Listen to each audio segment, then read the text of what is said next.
is up, my step bros and step hosts?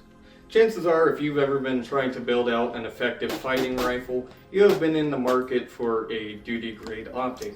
And in this market, particularly for the non-magnified options, there are a few names that come to mind.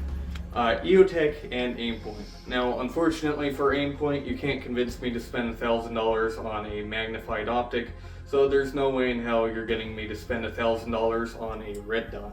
Now, that might be funny coming from me because at the time of buying my Eotech, it was only about $600. Now, by the time of recording this, it is $800. Inflation is a bitch. At least the one I do want is way too expensive, the T2. Today we will talk about the EXPS3, and we will talk about, is it really worth $800? I would argue so, because it does everything I needed to, but your use case might be different. We will also talk about the G33, but that's not as interesting, so that'll take about maybe 5 minutes in the review.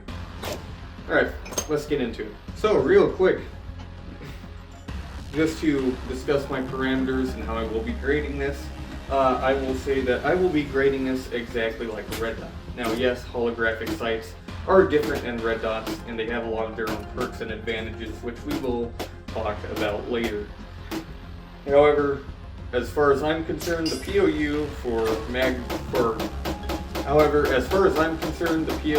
holographic sight is exactly the same as a red dot sight, so there's no point in grading it differently. And considering holographics can be more expensive, $800, it's also probably important that I talk about is the benefits of a holographic worth it. We will get into that, but first, let's get into the features of this optic. We're going to do it Grantham style and tip to butt. Well, I don't know where the tip or the butt is on this, nor would I like Eotech to show me where the tip is. So instead, we will go around the optic and talk about the features one by one, but real quick to explain the boring stuff, the quick detach, and the reticle. I will just explain real quick the Eotech naming scheme, because you can just assume that anything I say about this optic goes for any of the XPS3 line. The E just means that we have the quick detached mount. Do not tug on that. You will break it like I did and have to spend money on a new mount. Instead, use it the correct way. And you just press the little button on the side, you flip the lever up. When you need to put it back on your gun, you just flip the lever down until it's flush with the side of the gun. And that's it. Do not make a couple $100 mistake like I did. Now, if you can see an E in front of any Eotech product's name, it's safe to assume that it's probably the quick detach mount. More importantly, with the quick detach mount, it makes the optic a bit higher and brings it up to a 1.93 optic height, whereas the regular XPS3, the non-quick detach mount, is down to a lower 1/3 height. That's very important if you intend to co-witness iron sights with this. I don't, because this is such a reliable optic that I don't think I'm ever going to need to use iron sights instead. But if you're worried about that sort of thing, just keep that in mind. Also keep in mind, we will talk about it later, you can buy something like the Unity fast riser if you want to bring your optic up a little bit higher. I have the low fast riser, so that will bring this up to a 2.26 mount height, which, as far as I know, is incompatible with any set of iron sights you can buy on the market. You can also buy the taller one for the regular XPS, but that will bring the XPS up to the 1.93, and the taller one will bring the Eotech up to God knows fucking where. Also, the -0 at the end tells you which reticle you have. If there is no dash number afterwards, that means you have a regular dot, which is really nice if you really just like the simplistic dot. Me personally, I like the classic and iconic Donut of Death reticle. I find it very nice, large circle for close quarters, quick engagement, target transitions. And then you have the precise center dot, which I believe is an MOA or less, which is very nice for precise aiming. Not a lot of red dots on the market have that. Most red dots are 2 to 3 MOA dots. So having a very nice precise dot like that is definitely appreciated.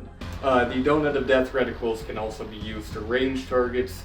If the man's head is at the top of the donut and his feet are touching the bottom, he's at 100 yards. I'll put a ranging graph on screen. If you're curious about the other reticles, there are the 2 and the Dash 4 models, the Dash 2 has 1 drop dot, and the Dash 4 models has 3 drop dots. Personally, I would go with the Dash 2 or Dash 4 if you're going to buy an Eotech, because those drop dots can be helpful, especially if you plan on using like the G33 Magnifier, which is a 5x one, in which case if you need 5x you're probably shooting past 300 yards. But then again, if you're only shooting within 300 yards, I don't think you'll need drop dots, to be quite frank with you, even with something like an 11.5 AR-15. That is assuming you're using 5.56, but if you're using anything else, I'm not really concerned with that because that is insane hipster garbage. Now, to move away from boring stuff, we'll look. It's 2 dots, two screws on the side. This holds in the Eotech's iconic protective hood. Makes this thing real nice and beefy and durable, which I think is actually the best selling point for this optic, at least for anyone who is 2.4 night vision. We'll get into that later.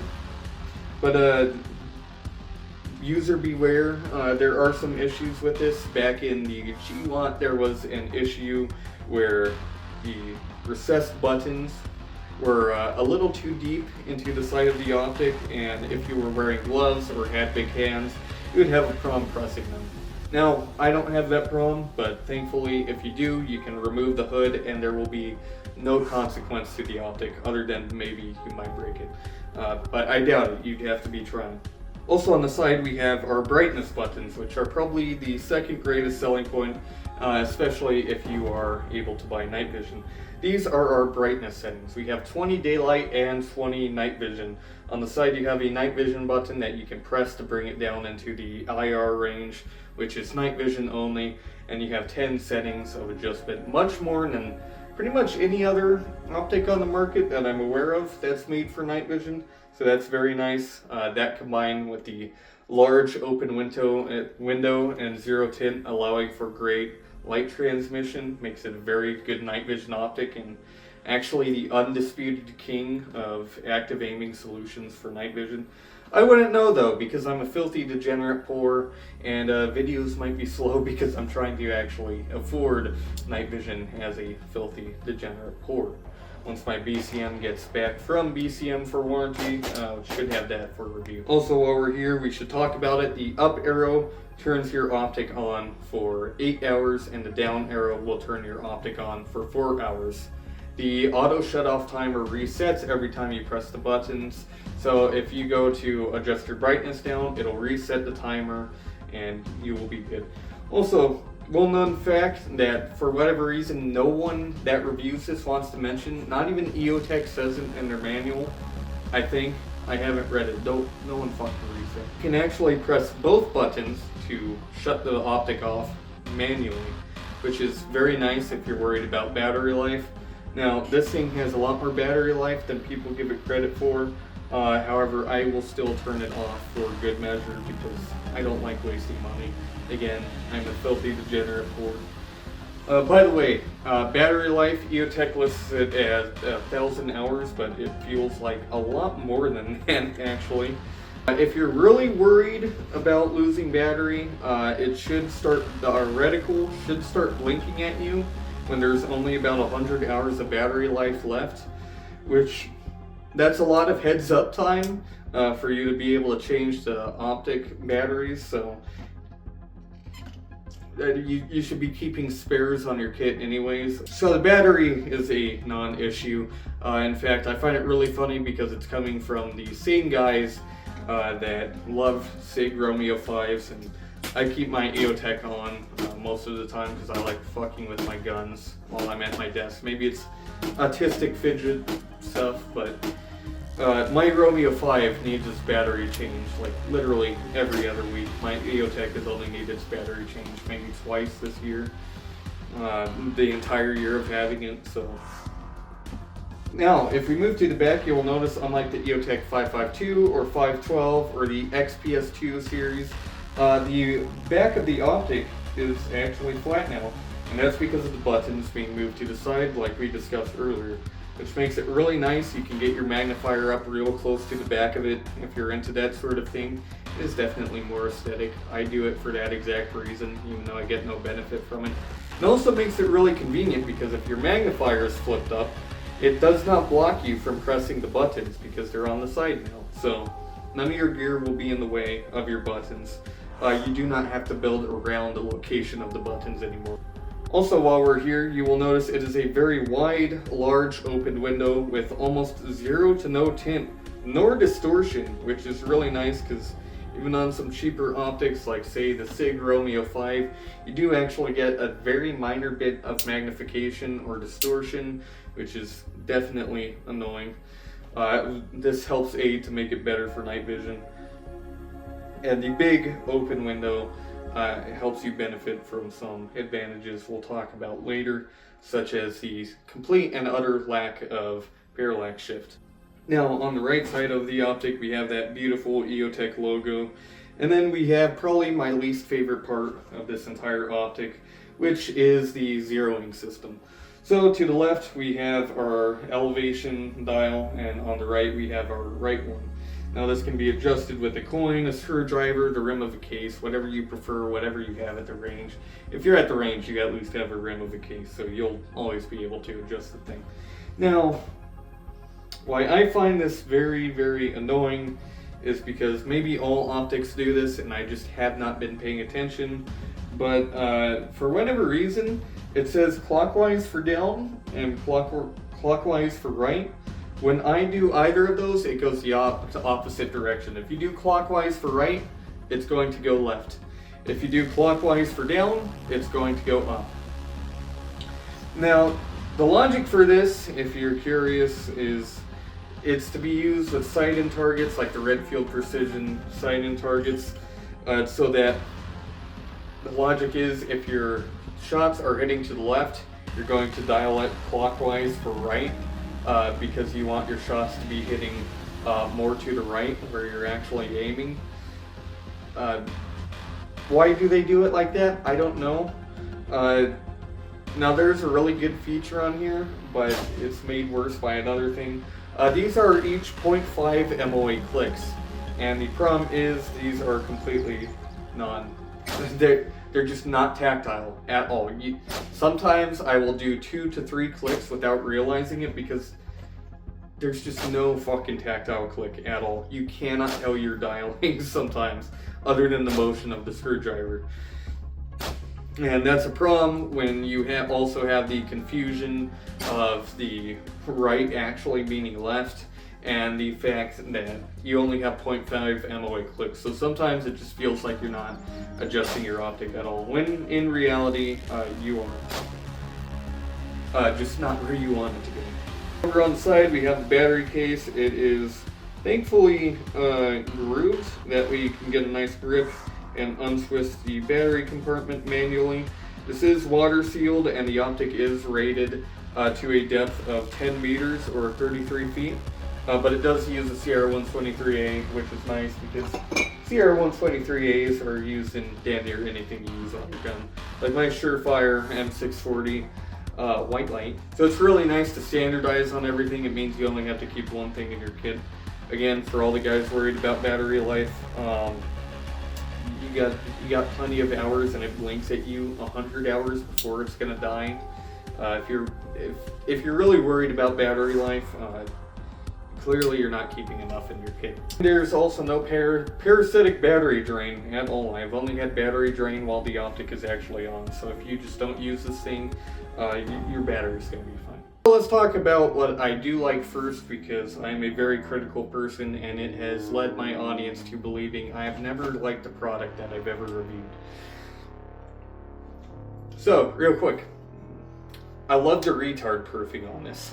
Now, everyone talks about this with the ACOG because, oh, it's a chevron and you've got your bullet drop compensator and you can hand this to a grunt and it's so durable. That goes for this weapon too, this optic too.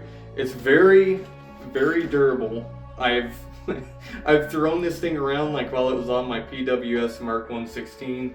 I threw it on the ground into the gravel. It was like, if it doesn't run dirty, it shouldn't run at all. Obviously dirt isn't going to hurt this thing. It can be submerged in water at like 10 meters. Pins are really easy to use. They're all on the same side, so you don't got to think about it too much. The only thing not really retard proof is the zeroing method.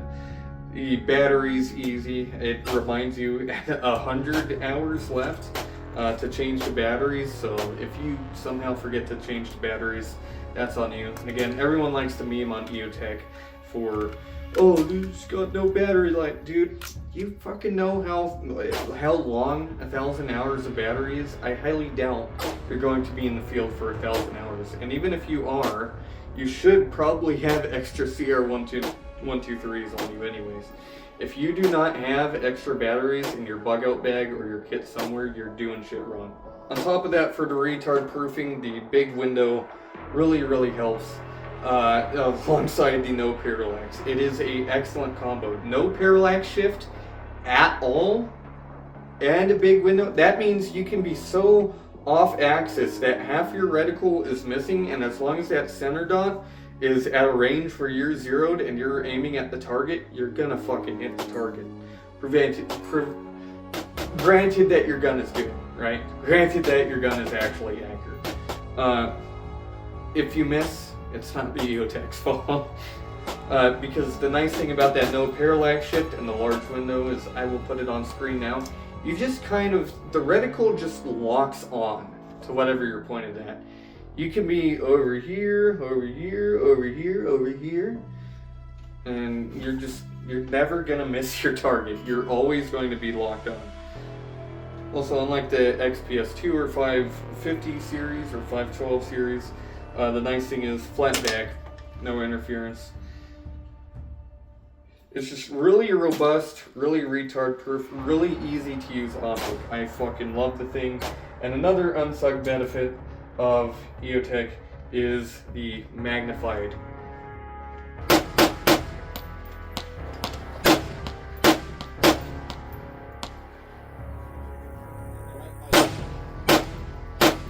We haven't talked about it yet, but yes, I do have an Eotech G33 magnifier. Currently it is on this Unity mount. Now, I will say, out of both of the things I'm reviewing now, the Eotech G33 magnifier, you don't need to buy this.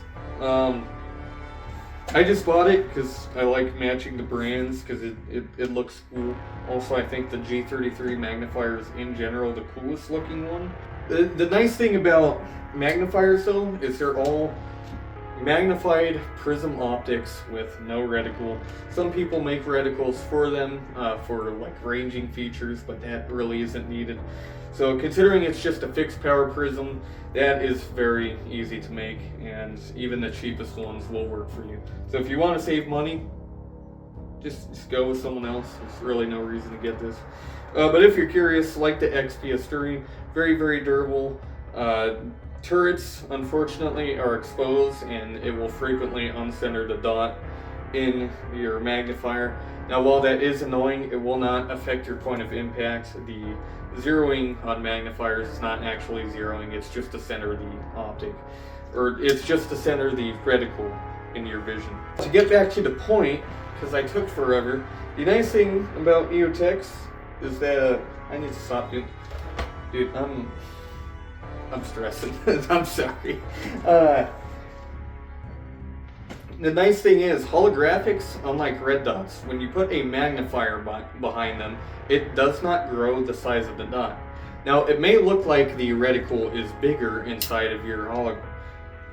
Now, it may look like your reticle is bigger inside of your magnifier, but the reticle is not actually growing, it's just staying proportional with the target. Think of it like the difference between first focal plane and second focal plane, except the difference is second focal plane in this context would be a regular red dot behind a magnifier, and then the red dot grows big enough to sometimes obscure your target, which is annoying. And combined with that one MOA center dot being very precise, it's very nice behind the magnifier. Would absolutely recommend. And the nice thing about magnifiers is, unlike an LPVO, you can just quick detach your magnifier, take it off, hand it to your buddy, put it in the bag, and you won't have to worry about losing zero. If you take your LPVO off, you're going to lose zero. So that's just the name of the game. Now let's get to my favorite part, the negatives. The weight is a heavy boy. This is a 11.2 ounce optic. That is 317 grams. It's going to be heavier than damn near. I'm not even going to bother looking up what the average optic is. I'm just going to tell you now, this is absolutely heavier than damn near every other optic, or every other red dot on the market, other than maybe a SIG Romeo 9T, or 8T, or 4T if you got big bucks, but no one's spending for $1,000 on an optic. On top of that, it is also very bulky, and to some of you, you might find it ugly. I find this thing beautiful. It's got that early GWAT aesthetic, that bulky, militaristic look, but to some of you, yeah, this is going to be ugly, it's going to be bulky, you're not going to want the size or weight on your optic. Truly, that is the biggest downside other than price. At my original price of getting this for about $600, I'd say, yeah, it's worth it. It's worth the money in every single way. But the problem is now at $800, is it worth buying this over an Aimpoint Team 2? Is it worth buying this? Is it worth buying this over an Aimpoint T2? Well, it is cheaper, and in my opinion, from everything I know about the T2, it is better. But for $800, that's getting a bit steep, especially when cheap companies like Holosun are starting to make much more reliable optics, and their reputation as a cheap brand is pretty good. Somehow cheap and has good QC. I'd like to see PSA try to pull that one off. So I guess, yeah, I would recommend the Optic only if you're willing to put in this money, and I will say for one reason, it is Eotech's reputation. Now granted, there are some persistent rumors of delamination. Personally, I haven't seen any actual proof of that. However, I as a reviewer have an obligation to be honest with you about the possible defects on these products. Me though, I haven't had it over the 7,000 rounds that I've shot it. I've only seen like one picture of it ever happening. Other than that, Eotech has a really good reputation for their quality control and making good optics, and they're made in America if you care about that. But main selling points: reliability, performance. It's a good optic. It's a good optic. It's just, it's really fucking expensive. It's really expensive, especially when you pair the $500 magnifier and the Unity fast mounts that I like using. That's an extra $300, and then the optics package ends up being like $1,700. So I would just say now, probably would not recommend buying all this extra shit. Buy a cheaper magnifier, buy a regular Picatinny mount instead of the Unity fast stuff. It looks cool, but trust me, it's not worth the price, dude. Anyways, that will be it for this video. Sorry if it's a bit rambly. For 2 weeks straight, I have been doing overtime, so my mind is all over the place, and I have been avoiding making this review for a long time, mainly because I'm not great at reviewing optics, but hopefully I helped one of you guys out. So that will be it for this video. I will see you guys in the next one. Goodbye.